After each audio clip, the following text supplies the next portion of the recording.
예, 아까 좀 전에 소개받은 박수라고 합니다. 2천만 불자라고 흔히들 이야기를 해요. 근데 솔직히 말씀을 드리면 2천만이라고 하는 숫자를 채워본 적이 한 번도 없습니다. 한국 불교는. 그러니까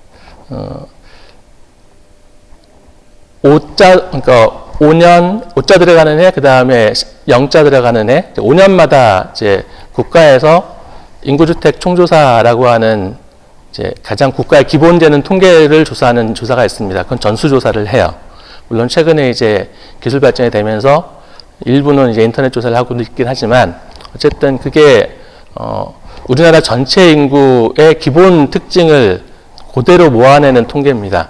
그 통계에 어떤 종교를 믿느냐, 혹은 어떤 종교를 믿느냐, 믿지 않느냐, 어떤 종교를 믿느냐라고 하는 문항이 들어가기 시작을 한 게 1985년부터예요. 85년부터고, 5년마다 센서스를 하긴 하지만, 이제 종교에 대해서 물어보는 건 10년 단위로 물어봤습니다. 그렇게 해서 85년, 95년, 2005년, 그 다음에 2015년, 그렇게 물어봤고, 이제 올해가 23년이니까 2년 후에 2025년에 또 한 번 그 문항을 물어볼 거예요. 근데 이 조사가 그러니까 이제 모든 전체 국민들한테 다 물어봐서, 그러니까 일일이 다 물어본 건 아니고 집집마다 찾아가서 물어봐서 이제 집집 가구 단위로 이제 그 통계를 취합을 한 거거든요. 근데 가장 많이 나왔던 때가 95년이에요. 1995년인데 그때 1000만을 조금 넘었습니다. 실제로는 우리는 한 번도 객관적으로 2천만 명의 불자를 가졌던 적이 없어요. 한국 불교가. 그리고 정점이 95년에 1000만이 좀 넘었던 겁니다. 그리고 나서 조금씩 줄어요. 그러다가 이제 20년 만인 2015년에 이제 절집이 전부 불교계가 전부 아주 놀라 자빠졌죠. 300만 명이 감소를 합니다. 그러니까 95년에서 2005년간은 그 10년 사이에는 크게 변화가 없었거든요. 약간 1000만 명 정도 유지하고 있었습니다. 그러다가 2005년에서 2015년은 그 10년 사이에 309만 명인가가 줄어요. 308만 명인가 하여튼 300만 명이 좀 넘게 감소를 합니다. 그렇게 하면은 그때 아마 제가 얼핏 기억하기면 680만 명 정도 됐던 걸로 기억을 해요. 그렇게 하면은 조금 더 하더라도 뭐 700만 명. 많이 잡으면 700만 명이에요. 그리고 여전히 불자 감소 추세는 계속 이어지고 있는 것 같습니다. 공식적인 통계는 안 나오지만 몇몇 이제 공신력 있는 통계들에서 종교 인구를 계속 조사를 부정기적으로 하고 있는데 그 비율을 보면 계속 감소하고 있는 건 분명한 것 같아요. 그리고 출가하시는 스님들 숫자가 줄고 있는 것도 너무 명확하게 눈에 확연히 보이게 감소를 하고 있죠. 물론 불교만의 문제는 아닙니다. 이웃 종교들, 그러니까 뭐 저랑 같은 연구실에서 공부했던 선배님들 중에 목사님도 계시고 신부님도 계세요. 그렇게 하고 이제 원불교 교무님도 계신데 물어보면 다 줄고 있다고 해요. 그러니까 사실은 이제 종교 인구 전체가 기본적으로 감소하고 있는 상황입니다. 그런데도 불구하고 여전히 불교는 2천만 불자를 얘기를 하거든요. 이거 왜 이럴까? 그러니까 문제의식은 거기에 있었고요.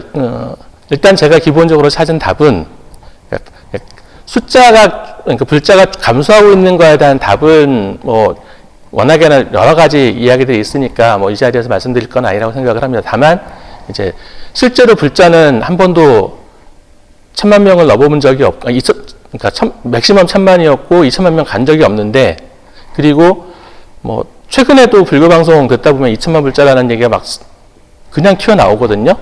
근데 2015년에 이미 680만, 700만 명밖에 안 됐는데 그럼 3배를 뻥튀기 하고 있는 거잖아요.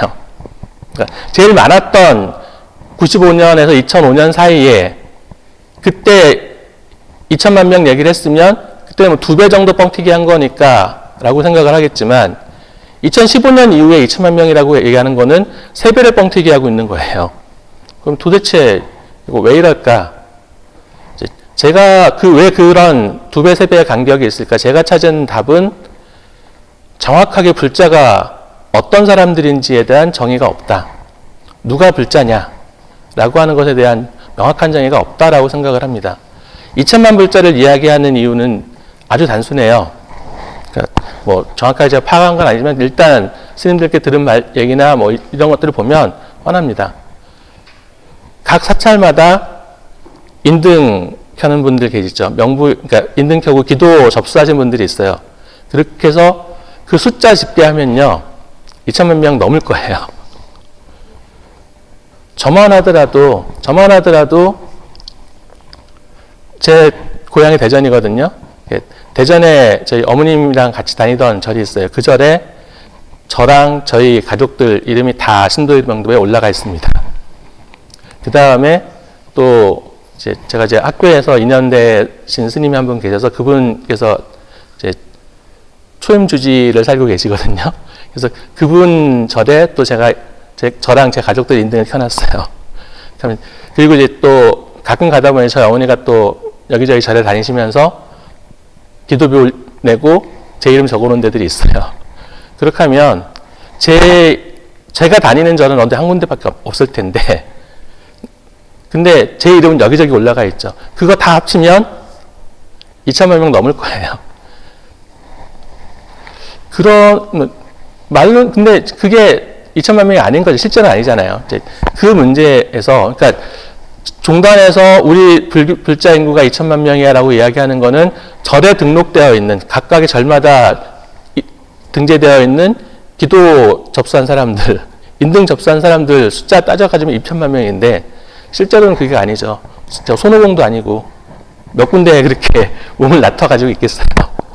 그러니까 이게 불자가 신도가 정확히 뭐다라고 하는 거에 대한 정의가 없어서 그런 거다라고 생각한 게 제가 스님들이랑 같이 신도론이라고 하는, 사실 승가대에 없던 과목입니다. 없던 과목을 만들어서 스님들이랑 같이 공부하고 연구를 하고 있는데, 그러면 여러분들 생각하시기에는 어떤 사람이 불자이고 신도인 것 같으세요? 신도증 발급받은 사람요? 예. 그렇게 따지면은요, 100만 명도 안 돼요. 조계종 신도증 발급받은 사람 100만 명이 안 돼요. 더 줄어야 돼요. 또 다른 생각하시는 분 계신가요? 어떤 분들을 불자라고 불러야 될 것인가?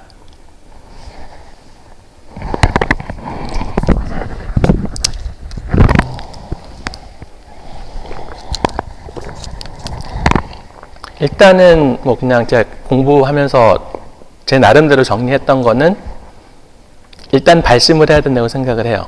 우리가 근데 발심도 뭐 줄여서 발심이고 정확하게는 발보리심이죠.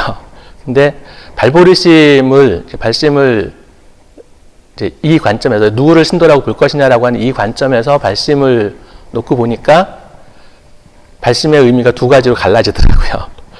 발보리심이라고 하는 거는 발심하면 그게 깨달음이다라고 이야기하시는 분들이 계세요. 그럴 정도로 수승한 의미의 발심이 있고요. 초발심이라고 이야기를 하죠. 나 귀해야 되겠어. 부처님 가르침을 좀 배워봐야 되겠어. 라고 생각하는. 그러니까 기독교에서는 이걸 회심이라고 이야기를 합니다. 그러니까 종교하고 무관한 상태로 있다가 종교에 관심을 갖고 종교에 귀해야겠어 라고 마음먹는 이 부분. 어쨌든 나 불교에 대해서 관심이 생겼어. 그럼 좀 배워봐야 되겠어. 공부해봐야겠어 라고 하는 발심을 일단 해야 되고요. 발심을 하면 당연히 불법성 상고에 귀의를 하겠죠. 귀의를 하고, 그래서 발심 귀의하고, 대부분은 스님들께서도 저랑 같이 그 대학원 수업에서 같이 수업할 때 스님들한테 그런 제가 지금 말씀드린 그런 의미의 발심을 이야기를 하면 스님들은 그건 생각 안 해보셨대요. 그냥 귀의부터 생각을 해요. 스님들께서 생각하시는 신도는 귀의하고 삼귀의하고부터 시작을 하세요. 그러니까 왜 귀의하려고 하는 마음을 먹었는가라고 하는 거에 대해서는 생각을 안 했어요. 왜냐하면 일단 절에 온 사람들을 만나고 삼기를 하게 하니까.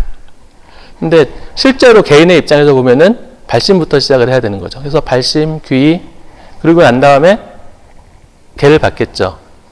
수계를 하고 계를 받고 난 다음에는 계를 지키면서 수행을 해야겠죠. 불교 공부, 부처님 가르침에 대한 공부도 해야 될 것이고, 뭐 기도도 해야 될 것이고, 참선도 해야 될 것이고, 뭐 다양한 형태의 수행 활동, 수행을 해야 될 거예요. 여기까지일까? 그러면 발심 귀의해서 계를 받고 계를 지켜나가면서 수행하는 사람들이 불자인가? 그렇다고 생각하세요?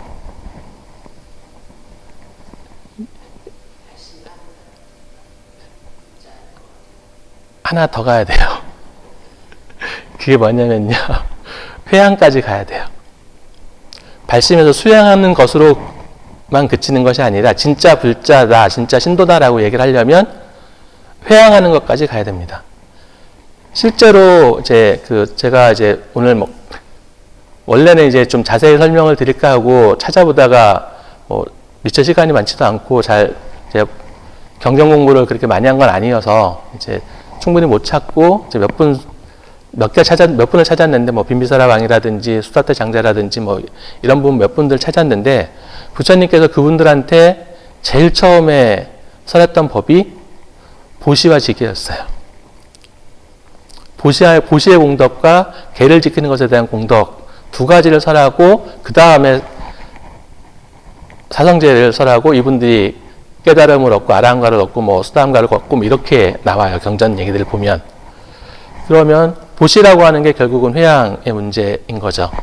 그러면 진짜 불자라고 이야기를 하려면 발심 기위에서 계를 받고 계를 열심히 지키면서 그러면서 수행을 하고 회양을 하는 보시를 통해서 회양을 하는 여기까지 가야 진짜 불자다라고 이야기를 할 텐데 그럼 이제 학문적인 차원에서 보면은 그럼 이 과정들을 실제로 했는지 안 했는지를 체크할 수 있는 뭐가 있어야 되긴 하죠. 그게 이제 만들어져야 이제 불자로서의 이제 정체성들을 명확하게 할 수 있고 진짜 불자가 몇 명이다라고 하는 통계를 낼 수 있을 거라고 생각을 합니다. 근데 하고 싶은 얘기는 그래서 만약 그렇게 불자를 신도를 정의한다라고 하면 이제 우리가 지금 되돌아봐야 될 것들이 있다고 생각을 해요. 그러니까 내가 무슨 이유로 발심했는가? 그러니까 초발심했던 거를 끝까지 일관되게 지켜나가고 있는가라고 하는 거를 이제 내가 계속 챙겨봐야 되는 거죠. 그리고 계를 받으셨다고 생각은 하지만 계를 받았는가? 계를 받았으면 그 계를 지키기 위해서 얼마나 노력을 하고 있는가? 그러니까 사실 근데 이제 문제는 이제 이 부분에서도 사실 이제 저는 불교계 문제가 좀 많이 있다고 생각을 합니다. 그러니까 스님들은 구족계를 받으시면 200개가 넘는 계를 받고 지키셔야 돼요. 비구니 스님들은 300개가 넘죠. 근데 불자들은 대부분의 불자들이 받는 게는 5개예요. 5개인데 그 5개는 사실은 그러니까 불망언은 도덕적으로 비난을 받는 거고 불살생 불투도 이거 어기면 사실은 법에 의해서 처벌을 받아요. 그죠? 불살생 불투는 법에 의해서 처벌을 받는 거고 그러니까 사실은 그러니까 굳이 걔가 아니어도 항상 지킬 수밖에 없는 부분들인 거죠. 근데 부처님 당시에 제가자들에게 지계의 공덕을 끊임없이 법을 설하셨는데 그러면 스님들한테 주셨던 구족계를 제가불자들에게도 그대로 줬을까? 그건 아니거든요. 그러니까 제가자들에게 맞는 제가자들을 위한 계가 따로 있을 텐데 과연 지금 한국 불교가 제가자들을 위한 계를 따로 설하고 있는가? 따로 계를 주고 그 계를 설하고 있는가? 그리고 불자들은 그 계를 받아서 지키고 있는가? 이 부분에 대해서는 사실 그렇다라고 말하기 힘들죠. 그러니까 보살계를 많이 받고 있긴 하지만, 그러니까 스님들이 구족계 받는 것처럼 불자들이 보살계를 많이 받고 있기는 해요. 그런데 보살계도 엄밀하게는 스님들을 위한 계거든요. 그러니까 일반 재가불자들을 위한 계는 아닙니다. 그런 점에서 이제 우리들이 계행이라고 하는 부분에서 지금 어떤 계를 받았고 그 계를 지키기 위해서 어떻게 노력하고 있는가라고 하는 부분도 좀 짚어야 될 부분이고요. 시간이 제가 30분 부탁을 받았는데 말하다 보니까 시간이 얼추 지나가고 있는 것 같긴 합니다. 근데 할 얘기들은 더 많이 남아있긴 한데요.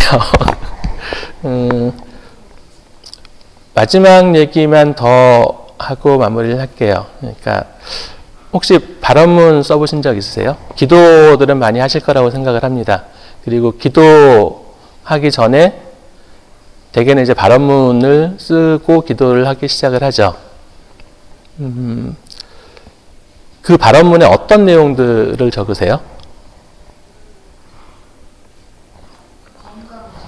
건강, 예. 또, 뭐, 어떤, 수험생 있는 집에서는 대학 합격에 대한 걸 적으실 테고, 그 다음에 결혼 정년기에 있는 아직 결혼 안 한 자식들이 있으면은 좋은 온천할 수 있게끔 얘기할 거고, 결혼한 자녀들이 있으면은 건강한 아이에 대한 것도 있을 거고, 많은 것들이 발언문 안에 담길 거예요. 근데 내가 열심히 기도해서 그런 발언문에 기도의 공덕이 성취가 되면 어떻게 하겠다라고 하는 얘기까지는 발언문에 안 들어가 있죠. 근데 열애 10대 발언문부터 시작을 해서 여러 불보살님들의 발언문을 한번 찾아보세요. 그분들의 발언문이 어떻게 되어 있는가? 당신들을 위한 발언문인가? 제가 제 휴대폰에 알람으로 쓰고 있는 게 그 이산선사 발언문입니다. 그거를 알람으로 쓰고 있고 이제 한 5분 정도 되거든요. 그 발언문이. 그래서 듣고도 바로 안 꺼요, 사실은. 그러니까 주변에 다른 사람들이 있어 시끄러울 것 같으면은 바로 끄는데 그렇지 않고 저 혼자 있거나 하면은 발언문 들을 때까지 다 그냥 기다리고 있습니다. 다 듣고 난 다음에 꺼요. 근데 그 해안선사의 발언문조차도, 그건 이제 불보살님의 발언문이 아니라 스님의 발언문이에요. 그 발언문조차도 당신 위한 내용은 하나도 없어요. 그러니까 출가자고 부천 불보살님들이니까 그럴 수 있다라고 치지만, 그럼 재가불자들에게 부처님이 당부했던 거는 개 열심히 지켜라, 그 다음에 보시에서 회향해라 라고 하는 문제였는데, 우리가 지금 하고 있는 기도라고 하는 것들은 전부 나 아니면 내 가족 잘 되게 해주세요 라는 것만이잖아요. 제가 승가대에서 강의를 시작을 한 게 2001년부터 강의를 시작을 했어요. 그렇게 하고 승가대 교수가 된 게 2017년입니다. 제가 불교 공부하고 제 공부한 거를 불교로 해양하겠다라고 마음먹었던 게 대학교 2학년 때였어요. 그때 수업 시간에 이제 사회조사 실습이라고 해서 설문지 만드는 공부를 하는 수업이 있었는데, 그때 이제 제가 종교가치관 조사를 종교가치관에 대한 설문지 만드는 걸 했었거든요. 그때까지 이제 나왔던 이제 사회학에서 이제 종교 관련된 논문 썼던 것들을 다 찾았는데 불교 관련된 게 한 편도 없었어요. 이건 문제가 있다. 저는 그래서 이제 내가 사회학 공부를 하고 그거를 불교를 위해서 뭔가 좀 쓸 수 있게끔 해야겠다라는 생각으로 대학원 가자라고 마음을 먹었던 거고, 그렇게 해서 왔는데, 근데 강의는 그래서 2001년부터 시작을 했지만 이제 교수 자리를 이제 교수가 되지 못한 강사는 사실 되게 불안정하거든요. 그러니까 당연히 교수 되게 해주세요라고 빌었겠죠. 근데 제가 기도할 때, 절 2년 있으면 절에 갈 때마다 이제 삼도 드리고 나오면서, 그러면서 제가 했던 거는 마지막에 뭘 붙였냐면요. 왜 제가 사회학이랑 불교를 같이 결합해서 공부하려고 했는가에 대한 얘기까지 항상 붙였어요. 그러니까 저 승가대 교수 되게 해주세요라는 기도를 제가 안 할 리가 없잖아요. 열심히 했습니다. 열심히 했는데 할 때 뒤에 하나 더 붙였어요. 왜 제가 승가대 교수가 돼야 되냐면요.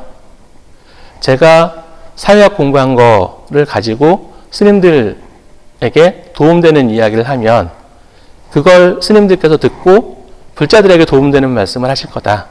그러면 스님들에게도 도움이 되고 한국불교에도 도움이 된다. 그러니까 나는 내가 교수 되겠다는 욕심에 승가대 교수가 되게 하려는 것이 아니라 스님들에게 도움되고 불자들에게 한국불교에 도움이 되는 그런 일을 하기 위해서 승가대 교수가 돼야 됩니다. 그러니까 승가대 교수 되게 해주세요라고 빌었어요.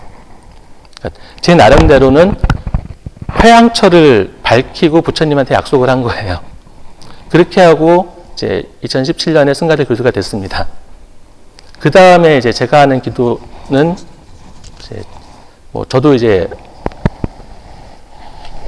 부모니까 애들에 대한 얘기, 제 부모님 이제 나이 드셨으니까 이제 건강하게 사시다가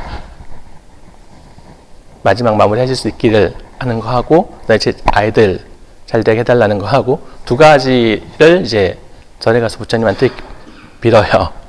근데 뭐 부모님은 좀 그렇고, 이제 아이들 관련된 거를 빌 때 이제 그러죠. 그러니까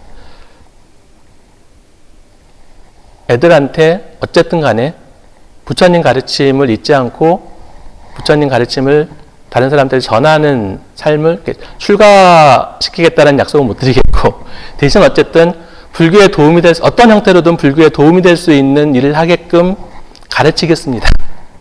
그러니까 얘들 잘 되게 해주세요라고 빌어요.